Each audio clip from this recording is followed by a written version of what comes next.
centuries, endless number of wars. Even in the last century, since democratic process of life, democratic process of governance came into picture on the planet, in these 100 years, how many wars have we fought?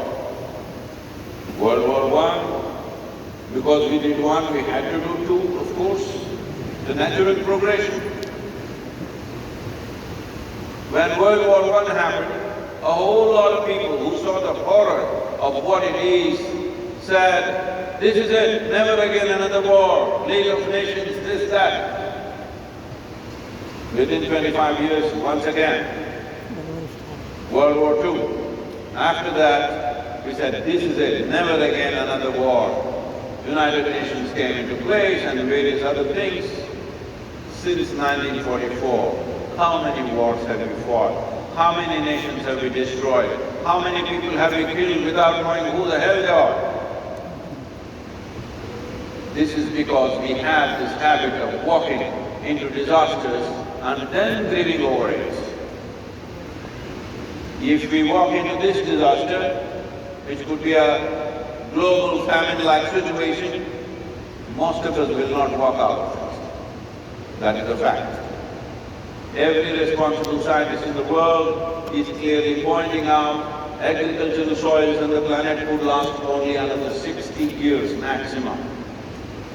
But serious struggles will begin in 30 to 40 years' time. Right now, the loss of biodiversity in the world is at this pace. According to UNFAO, 27,000 species of organisms are going extinct per year. You heard it right, 27,000 species, not organisms, are going extinct per year. So it is a spike. It is just going down. Somewhere I have a strong gut feeling, I've been talking to scientists, they say it's very much possible, nobody knows for sure, but I have a strong feeling. This slide will become a tumble somewhere between 25 to 40 years from today.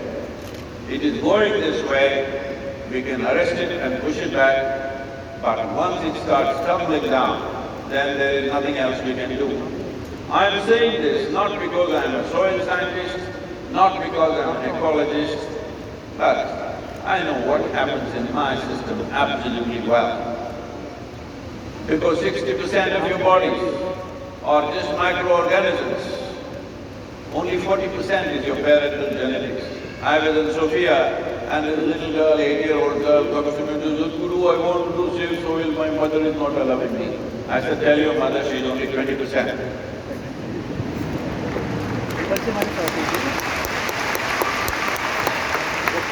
I know you are not mothers, that's why you're saying that. That's why you're clapping, it's all right. We need to understand this. Our life here is not just our own making. As we stand here, right now, the microbial activity is on, not just individually by itself in our own bodies, it is on as a global phenomenon. Without this phenomenon, we will not exist. Who we are right now is a consequence of what is happening in 15 to 18 inches of topsoil. Not only today as we are, not only in terms of nourishment, not only in terms of today's survival, but even in the evolutionary consequence of things. We must understand we as a life have happened only because of this complex life system which exists within 15 to 20 inches of topsoil. In these 15 to 20 inches of topsoil exist zillions of organisms, millions of species. The top scientists in the world, the top soil scientists in the world are openly admitting they know less than 1% of the species present in the topsoil.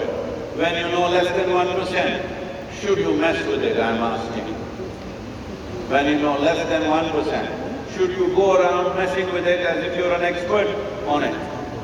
The only thing is to keep it alive because nobody has studied it in its full context, whatever they have studied has left them flabbergasted because it's so complex and so fantastic, unbelievably sophisticated in its transactions between plant life and microbial life. What's happening there is simply mind-boggling for anybody.